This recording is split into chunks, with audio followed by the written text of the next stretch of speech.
Hello friends, welcome back to my channel. আজকে আমি আপনাদের সাথে শেয়ার করব এমন একটি প্যাক, যে প্যাকটি ব্যবহার করলে আপনাদের ড্যামেজ চুলকে রিপেয়ার করবে এবং চুল যাদের পড়ে যাচ্ছে তাদের নতুন চুল গজাবে। আর এটি কিন্তু অবশ্যই স্ক্যাল্পে লাগাতে হবে, কারণ আপনাদের নতুন চুল গজাতে হলে আগে আপনাদের মাথাকে ঠান্ডা করতে হবে। আর এতে যে উপকরণগুলো দিয়েছি সেই উপকরণগুলো আপনাদের মাথা ঠান্ডা করে আপনাদের নতুন চুল গজাতে খুবই হেল্পফুল হবে। তো চলুন ভিডিওটি শুরু করি। আর আমার চ্যানেলে নতুন হলে অবশ্যই কিন্তু আমার চ্যানেলটি সাবস্ক্রাইব করবেন। তো এখানে দেখতে পাচ্ছেন আমি পেঁয়াজ দিয়ে নিয়েছি। পেঁয়াজ কিন্তু আমাদের চুলের গোড়াকে মজবুত করে নতুন চুল গজাতে খুবই ভালো কাজ দেয়। সাথে নিয়ে নিচ্ছি আমলকি। আমলকিটা আমি একটু অনেক আগে কেটে রাখছি, তাই কিন্তু একটু কালারটা কেমন হয়ে গেছে, এটাতে কোনো সমস্যা নয়। আমি আধা ঘন্টা আগে কেটে রাখছিলাম। আমার চুলের লেন্থ অনুযায়ী আমি সব কিছু দিয়ে নিচ্ছি, যেহেতু আমার চুলের লেন্থটা একটু কম। তবে যাদের লম্বা চুল তারা কিন্তু এখানে সব কিছুর পরিমাণে একটু বাড়িয়ে দেবেন। পেঁয়াজ যদি একটা দেন, আমার চুলের লেন্থ অনুযায়ী আমি একটা দিয়েছি, এখানে আপনারা দুইটা দিতে পারেন। আমলকি আর একটু বেশি দিতে পারেন। আর যেহেতু এখন আমলকির সিজন, এখন কিন্তু বাজারে অ্যাভেলেবেল আমলকি আপনারা পেয়ে যাবেন। তো এর সাথে আমি লেবুর রস দিয়েছি হাফ, আর এখানে দিয়ে নেবো আমি একটু তেল। আমি নারকেলের তেল দেওয়ার চেষ্টা করছি। তবে আরও একটি কথা বলে রাখি, আমাদের প্রথম এবং প্রধান যে কারণে আমাদের চুল পড়ে এবং চুল ড্যামেজ হয়ে যায়, চুল নষ্ট হয়ে যাচ্ছে, তার কারণ হচ্ছে তেল।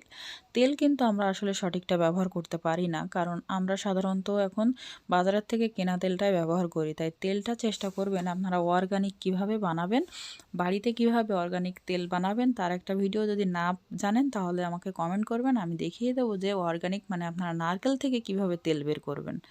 কারণ তেলটা কিন্তু আপনাদের সঠিক হলে আপনাদের চুল পড়বে না, নতুন চুলও গজাবে এবং চুলটা মজবুতও হবে। তো যাই হোক, আমি সব কিছু দেখতে পাচ্ছেন আমি পেস্ট করা হয়ে গেছে। আরও একটি কথা বলে রাখি, যারা ব্লেন্ডারে করবেন না তারা শিলপাটায় করে নেবেন, তবে শিলপাটাটা ভালো করে ধুয়ে নেবেন যাতে মরিচের কোনো অংশ না থাকে। কারণ মাথায় দিলে যদি 2-3 ঘন্টা দিয়ে রাখবেন তখন কিন্তু মাথা জ্বলার একটা ভাব থাকবে। তো এভাবে আমি ভালো করে সেঁকে নেব, সেঁকে রসটা বের করে নেব। দেখতে পাচ্ছেন যে আমি কিন্তু সেঁকে একদম পুরা রসটা বের করে ফেলছি।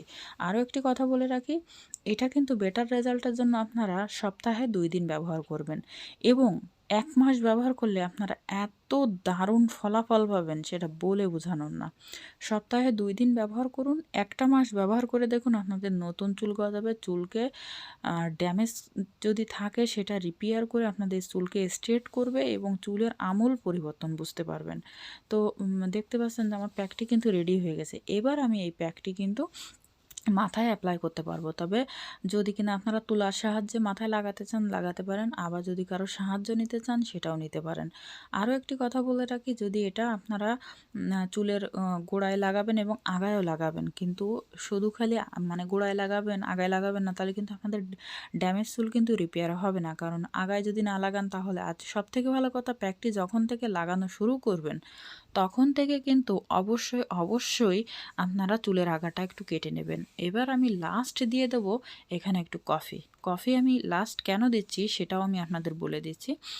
আমি আগের থেকে কফি দিলে কিন্তু আপনারা বুঝতে পারতেন যে হ্যাঁ আমি লাস্ট আরেকটি জিনিস দিয়েছি, আগের থেকে। কিন্তু কফিটা আমি দিয়েই আমি সাথে আমার মাথায় লাগাবো, তো এই জন্যে আমি কিন্তু কফিটা একটু দেরিতে দিলাম, আর সেটাও আমি আপনাদেরকে বলে দিলাম। যাই হোক, কফি কিন্তু আমাদের চুলকে ড্যামেজ চুলকে রিপেয়ার করতে খুবই ভালো কাজ দেয়, কারণ অনেকেই কিন্তু আমার ভিডিও টেনে দেখবেন, তাই আমি কফিটা একটু লাস্টেই দিলাম। যাই হোক, সবাই ভালো থাকেন, সুস্থ থাকেন,